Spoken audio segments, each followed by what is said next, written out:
Bonjour, bonsoir mesdames, messieurs et bienvenue sur ma chaîne Azania African. Et aujourd'hui nous allons vous faire une nouvelle présentation. Après avoir évoqué plusieurs thèmes, qui portaient tant sur les questions d'école, les questions académiques, que sur les questions sociales, les questions d'expérience de vie, nous n'avons pas avancé dans la progression, dans la multiplication de ces thèmes parce que nous sommes encore tout nouveaux. Mais nous entendons faire le pas parce que l'actualité parfois vient perturber un peu les thématiques que nous avons ouvertes, que nous avons commencé. Il n'y a qu'à voir ces derniers temps, toute l'actualité orientée vers la pandémie qui sévit actuellement et toutes les activités sont aux arrêts et posent des questionnements, tant au niveau individuel qu'au niveau global. Et ces questionnements débouchent sur ce qu'on pourrait appeler une aporie, c'est-à-dire qu'on n'a pas de réponse fiable. Et cela remet également en question et remet même en cause certaines connaissances ou certaines expériences qu'on croyait déjà acquises. On se rend compte que ces expériences peuvent être remises en cause, ou ces connaissances peuvent être encore questionnées. Ça veut dire qu'on n'a pas encore trouvé un aboutissement. Alors, on revient encore à une question fondamentale. Où se situe la vérité? Où se situe la vérité? Si vous voulez en savoir plus sur cette question et sur l'approche philosophique que nous voulons faire aujourd'hui, je vous prie de vous installer confortablement, de cliquer sur la cloche de notification. Après vous être abonné, abonnez-vous et qu'on puisse partager les expériences. Parce que c'est une question de partage des expériences. Sur ce, je vous dis à tout de suite.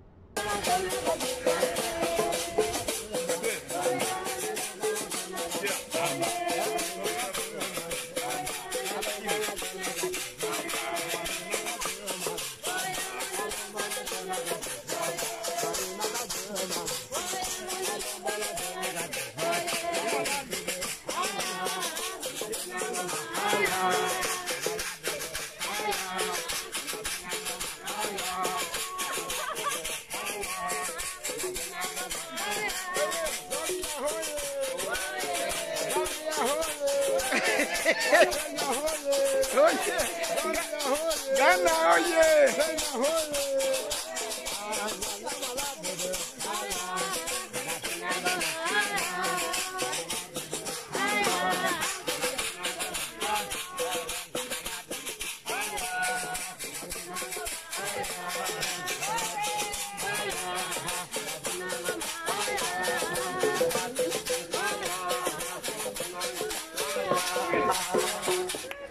karibuni sana Kenya.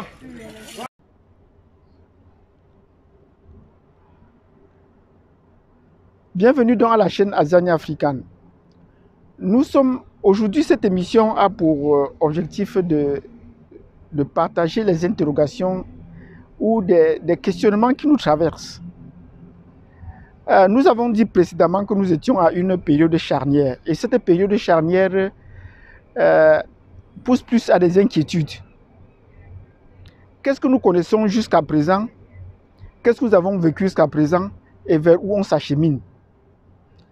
À quoi va ouvrir cette période de quarantaine, à des arrêts des activités, à cette période de confinement? À quoi va-t-elle déboucher? Est-ce que le monde sera pareil? Est-ce que l'organisation macro-structurelle qu'on connaît sera pareille? Est-ce qu'au niveau individuel, les gens auront le même ressenti ou la même approche des choses? Est-ce qu'ils vont garder les mêmes habitudes? Et en regardant tout ce qui se passe jusqu'à présent, on se rend compte que ces questionnements n'ont pas de solution déjà aboutie. Nous allons prendre par exemple au niveau global. On est en train de sentir un basculement des relations internationales. Et ce basculement des relations internationales montre des ruptures qui, il y a quelques années ou quelques mois, n'étaient pas imaginables. On est en train de voir, par exemple, l'Organisation des Nations Unies s'émietter. Les différentes agences sont en train de presque déposer le bilan ou de renoncer à beaucoup de leurs activités. Nous n'avons qu'à prendre le cas de l'UNESCO. Et encore tout récemment, s'il y a quelques jours, l'Organisation mondiale de la santé est appelée à subir les foudres de la présidence américaine avec l'arrêt des subventions, tel qu'elle l'a fait pour d'autres organisations des Nations Unies déjà, qui, au lieu d'apporter des solutions aux questionnements qui traversent les gens, on a plutôt tendance de voir que l'Organisation des Nations Unies crée plutôt un flou. Alors que nous vivons une situation, on se rend compte que l'Organisation des Nations Unies crée plutôt des alarmes. Prenons le cas de l'Organisation mondiale de la santé, l'OMS. L'OMS qui était censée, pendant cette pandémie, chercher des solutions rapides, immédiates et des solutions durables à cette question de pandémie, est plutôt en train de faire une propagande. Peut-être que je me suis dit du point de vue africain, mais est plutôt en train de faire une propagande, par exemple pour le cas des Africains, en disant qu'il faut s'attendre au pire. Et comme beaucoup d'autres dirigeants africains sont déjà pleins, d'autres dirigeants du monde sont déjà pleins de cette organisation, elle est devenue à peu près, la Chine est devenue à peu près comme son bras armé. Et elle ne suit plutôt que le diktat des pays de la Chine. Nous parlons tout à l'heure de la présidence américaine. Il en est également de la primature du Japon, qui se plaint de l'organisation chinoise de la santé, pour parler de l'OMS, et qui assimile aussi cette pandémie au virus chinois. Donc à partir de ces éléments, on se rend compte que l'Organisation des Nations Unies, est-ce qu'elle joue encore pleinement son rôle? Non, on ne joue plus son rôle. Elle ne joue plus son rôle d'apporter des solutions durables. Au contraire, elle est plus en train d'inquiéter la population, de s'aimer la zizanie, non seulement pour les pays africains, mais également à l'échelle globale. Alors qu'elle est silencieuse sur les traitements qui ont été proposés, mais elle enjambe plutôt le pas sur les questions de vaccination. Est-ce qu'il s'agit de vacciner une population déjà malade? Nous croyons que, et basiquement, essentiellement, on apporte le vaccin à des populations qui sont saines pour se protéger contre une maladie. Mais pendant que des populations sont en train d'être malades, on se rend compte que l'Organisation des Nations Unies est en train plus de parler de vaccins. Et un vaccin qui pourra être mis à terme qui pourra être mis à jour à long terme. Pourquoi cette approche? Quand même les pays européens parlent d'un vaccin qui verra le jour dans 12 mois au minimum. Et d'un autre côté, du même côté toujours, l'Organisation des Nations Unies et l'Organisation mondiale de la santé essayent de bafouer tous les traitements dont on a l'habitude, des traitements qui ont fait leurs preuves. Et on se demande à quel siècle est-ce que nous vivons?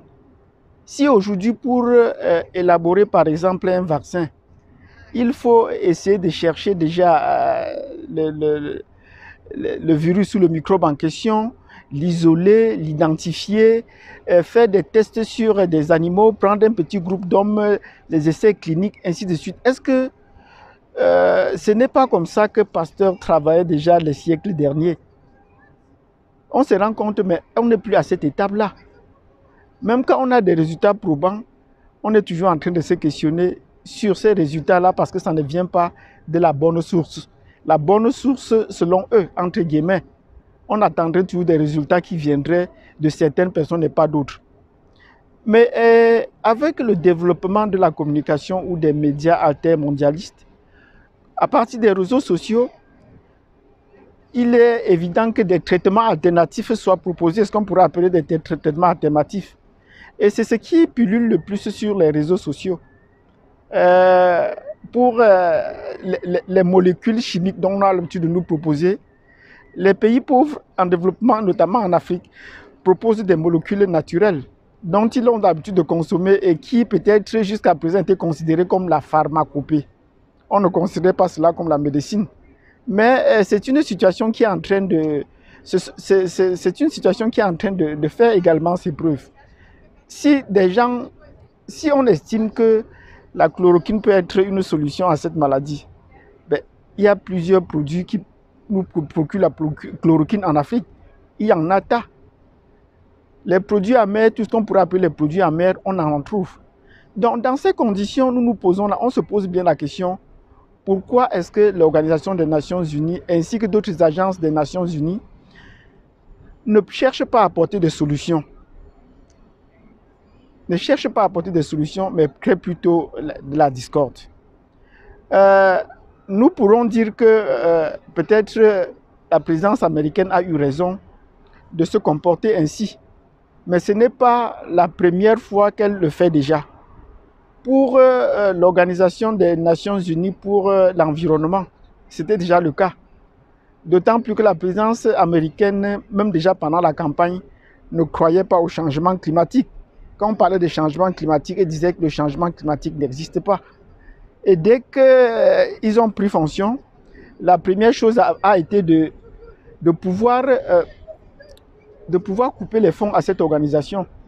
Et on a vu au fur et à mesure comment est-ce que les activités, il n'y a plus eu trop de mouvement de l'environnement. Je veux dire que les saisons cycloniques sont passées en silence. On a pu sentir les catastrophes provoquées par-ci, par-là. Comment est-ce que on pouvait maintenant comprendre tout ce bruit, tout ce tintamarre, entre guillemets, qui ont été faits autour de l'environnement? Changement climatique par-ci, par-là. Et on a attribué le changement climatique à tout. Au niveau académique même, c'est ce qui pousse à questionner. Toutes des facultés ont été engagées dans le changement climatique. Et la première question qu'on engageait sur le changement climatique, l'approche académique, c'était toujours que, notamment dans les pays africains, c'était toujours que le changement climatique est lié à la pression démographique. Vous engagez les questions de développement, on dit la question de développement a pour principale cause la pression démographique. Il n'y a pas une seule thématique qu'on pouvait souligner sans l'engager sous l'angle de la pression démographique. Aujourd'hui, on se pose la question, est-ce qu'il y a vraiment une corrélation entre la démographie et le changement climatique? Ou c'était des conceptions théoriques qu'on savait qu'ils n'allaient pas aboutir? Et aujourd'hui, maintenant qu'on a arrêté les fonds à tout cela, on trouve comment ces organisations ont perdu de l'élan. Et les changements climatiques n'ont pas d'effet. Nous sommes par exemple ici au port de Vancouver. Et si nous vous montrons un peu le port, vous allez vous rendre compte que le niveau de l'eau n'a plus augmenté depuis. Or, ce niveau de l'eau, si le niveau de la mer s'il devait augmenter, il devait d'abord augmenter ici à partir des pays tempérés, avant d'arriver dans les pays tropicaux. Avec la fonte des glaces, on expliquait comment la calotte glaciaire est en train de fondre. Mais est-ce que subitement, donc, la calotte glaciaire est en train de s'arrêter? Après avoir cité ces deux organisations, nous allons citer une troisième organisation des Nations Unies qui ont subi les foudres de la présidence américaine, l'UNESCO. L'Organisation des Nations Unies pour l'éducation, la science et la culture. Depuis quelques années, on s'est rendu compte que cette organisation était en voie de promettre une certaine forme d'éducation qu'on pourrait appeler non traditionnelle. On ouvrait l'éducation maintenant à des sujets qui étaient considérés tout là comme les sujets tabous. Nous n'allons prendre que le cas non seulement de la littérature, mais nous allons prendre le cas un peu de l'éducation sexuelle. On a vu l'Organisation des Nations Unies faire pression sur des gouvernements pour introduire l'éducation sexuelle même aux élèves, même aux enfants de l'école primaire, à l'élémentaire. Et il m'est arrivé, j'ai eu des occasions d'assister à des cours d'éducation sexuelle dans des classes de maternelle et de première année de la CID. Et visiblement, les enseignants avaient l'air d'être un peu gênés de ma présence. Mais comme ce n'était pas eux les enseignants, c'est un enseignant étranger, un consultant qui est venu le faire, ils ont fait le cours jusqu'à la fin. Ça, c'était il y a quelques années, l'année passée, il y a quelques coupes d'années. Mais voici l'année qui s'achève alors que jusque-là, on n'a pas encore parlé de cette éducation sexuelle-là. Il paraît, est-ce qu'il est sorti du programme? Est-ce qu'on l'a retiré sciemment? Ou est-ce qu'on a jugé qu'il n'était plus bon? Ben, le retrait des nations, le retrait des États-Unis ont encore eu pour effet d'arrêter cette propagande alors qu'on avait d'autres problèmes à résoudre. Voilà autant de choses qui nous poussent à poser encore la question, est-ce que ce qu'on enseigne vraiment à l'école, c'est la réalité ou c'est la vérité? Est-ce la réalité, est-ce la vérité ou est-ce qu'on est en cheminement? Sur ce, je ne veux pas être trop long. Cette vidéo a eu pour but juste de nous questionner avant de pouvoir apporter d'autres éléments sur les événements, après d'avoir apporté des questionnements sur les événements que nous traversons actuellement. Nous pensons que nous sommes à une période charnière et il y a vraiment un choc des idées, un choc de la pensée et qu'il ne faudrait pas qu'on soit à l'écart. Soyons alertes pour essayer de vivre ces moments avec beaucoup d'expérience, si bien que plus tard, pour ceux qui survivront, qui se rappelleront, qu'ils diront à leurs grands-enfants comment est-ce qu'ils avaient vécu la période du confinement. Et nous souhaitons longue vie à tout le monde et à tous ceux qui nous suivent particulièrement. Et nous espérons que vous allez vous abonner, cliquer sur la cloche de notification et surtout partager. Partagez cette vidéo pour que ça pousse à un éveil des consciences, pour qu'on se questionne sur nos connaissances, nos expériences acquises et vers où est-ce que nous tendons. Merci de m'avoir écouté jusqu'au bout. Je vous souhaite de passer une excellente journée. Prenez soin de vous et je vous souhaite, on se dit que à la prochaine. Merci et à plus tard.